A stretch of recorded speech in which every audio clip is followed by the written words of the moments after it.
उत्तर प्रदेश सरकार में मंत्रिमंडल के मेरे सहयोगीगण, श्री स्वतंत्र देव सिंह जी, श्री नंद गोपाल गुप्ता नंदी जी,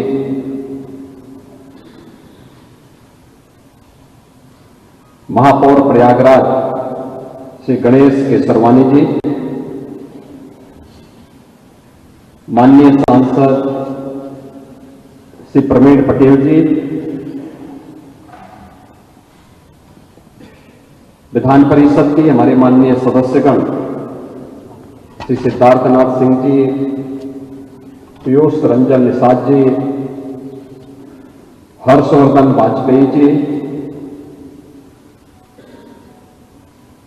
नवनिर्वाचित विधायक श्री दीपक पटेल जी, विधान परिषद के सदस्य श्री सुरेंद्र चौधरी जी, अधिष्ठाता कला संकाय इलाहाबाद विश्वविद्यालय प्रोफेसर अनामिका राय जी, विश्वविद्यालय के सभी सम्मानित आचार्यगण और विश्वविद्यालय के द्वारा जिन्हें अभी यहां भी सम्मानित किया गया है,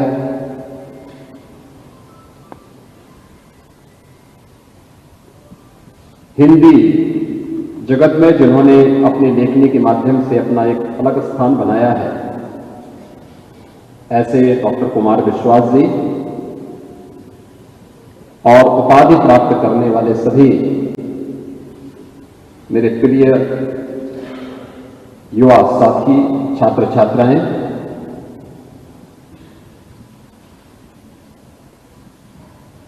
ये मेरे लिए अत्यंत आनंद की अनुभूति का क्षण है जब प्रयागराज की इस पावन धरा पर इलाहाबाद विश्वविद्यालय के इस 136वें दीक्षांत समारोह के अवसर पर मुझे आप सबके बीच में आने का अवसर प्राप्त हुआ और अपने इन युवा साथियों को उनकी उपाधि प्रदान करने के अवसर के साथ ही हिंदी के प्रति सम्मान व्यक्त करते हुए श्री कुमार विश्वास को विशेष मानद उपाधि से भी सम्मानित करने का अवसर प्राप्त हुआ है। मैं इस अवसर पर उपाधि प्राप्त करने वाले सभी ऊर्जावान युवा साथियों को और श्री डॉक्टर कुमार विश्वास जी को हृदय से बधाई देता हूं, इन सबका हृदय से अभिनंदन करता हूं।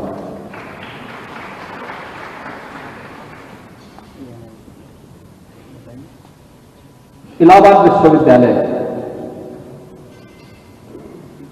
अपनी प्रतिष्ठा के लिए जाना जाता है और एक लंबे समय तक जीवन का ऐसा कौन सा क्षेत्र था जिस क्षेत्र में इलाहाबाद विश्वविद्यालय ने इस देश को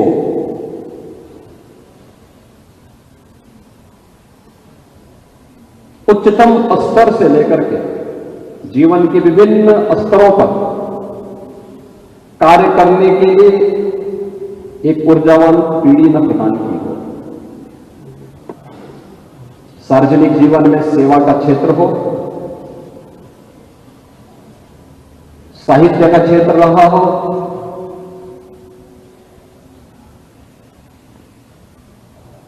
उत्कृष्टतम वैज्ञानिक देने का हो,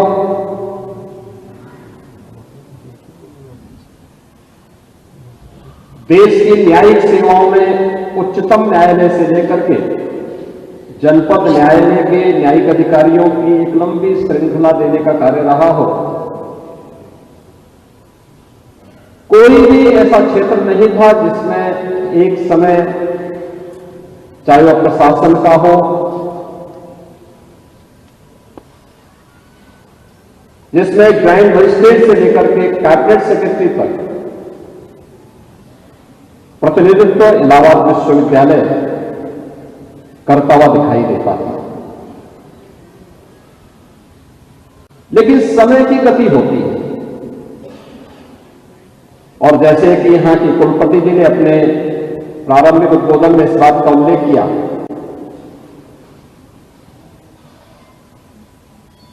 क्या कभी इलाहाबाद विश्वविद्यालय ने इस बात का चिंतन किया कि कौन सी ऐसी परिस्थितियां हैं, क्या हम समय के उस प्रवाह के साथी बन पाए? क्योंकि कालचक्र तो किसी का इंतजार नहीं करेगा, उसकी गति तो निरंतर चलती रहेगी, और अगर हम उस गति से 10 कदम आगे बढ़ करके चलते हैं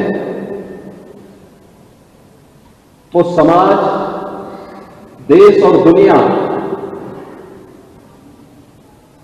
हम सब का अनुसरण करती है,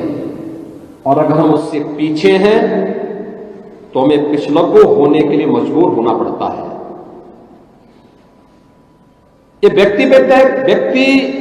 पर निर्भर करता है कि वह अपनी गति को समय के प्रवाह के साथ आगे बढ़ाने का कार्य कर रहा है और उसको अपना अनुसरण करने के लिए मजबूर कर रहा है, या फिर उसको पिछलग्गू बन करके अपने को पिछड़ा घोषित करना है। और कहीं ना कहीं इसी द्वंद्व का शिकार इलाहाबाद विश्वविद्यालय कहीं तो अवश्य बना होगा। लेकिन इन सभी विपरीत परिस्थितियों और झंझावतों के बीच भी इस विश्वविद्यालय ने इस चुनौती का सफलतापूर्वक सामना करते हुए आज फिर से उस प्रतिष्ठा को प्राप्त करने की अंतःवेदना को महसूस किया है, और फिर से अपने पुरातन गौरव को स्थापित करने की जो तड़प है, मैं विश्वास के साथ कह सकता हूं कि इलाहाबाद विश्वविद्यालय अपने पुरातन गौरव को अवश्य प्राप्त करेगा, इसमें कोई संदेह नहीं है।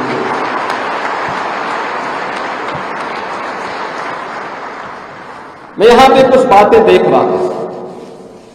जब यहां पे विश्वविद्यालय के माननीय कुलाधिपति दीक्षांत उपदेश दे रहे थे। मित्रों, जब हम लोग दीक्षांत उपदेश की चर्चा करते हैं तो ये केवल दीक्षा का अंत नहीं है, एक नूतन शुरुआत होती है,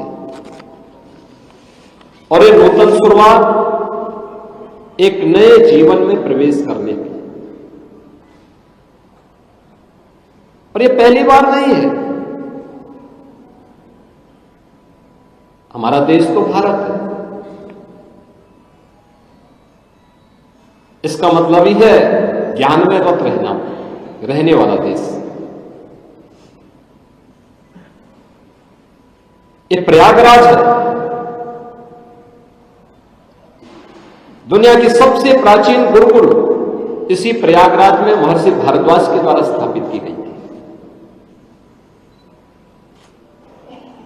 उच्च शिक्षा का केंद्र कैसे होना चाहिए, प्राचीन भारत ने दुनिया को दिखाया था। याद करिए, आज से 3500 वर्ष से पहले और 5000 वर्ष के बीच का वह कालखंड, जब दुनिया के सर्वश्रेष्ठ दार्शनिक ग्रंथ के रूप में भारत की ऋषि परंपरा ने उपनिषदों की रचना की होगी, और उसी उपनिषद की कुछ पंक्तियां हमारे गुरुकुल में दीक्षांत उपदेश के रूप में अंगीकार की गई, जिसे हम तैत्तिरीय उपनिषद के रूप में बोलते हैं कि सत्यम वद धर्मम चर स्वाध्यायान्मान प्रमदः सत्यान प्रमादितव्यम धर्मान प्रमितव्यम कुशलान प्रमितव्यम बुद्धेन प्रमितव्यम। यानी इन सभी बातों का उल्लेख करते हुए देव पितृ कार्याभ्याम न प्रवृत्तभ्यम मातृ देवो भव पितृ देवो भव आचार्य देवो भव अतिथि देवो भव, ये तैत्तिरीय उपनिषद का दीक्षांत उपदेश है जो हमारे गुरुकुलों में आज से नहीं हजारों वर्षों से अपनी शिक्षा पूर्ण करने के बाद एक नए जीवन में प्रवेश करने वाले छात्र को प्रदान किया जाता था। यानी कि सत्य बोलना, धर्म का आचरण करना, स्वाध्याय में परमात्मा करना,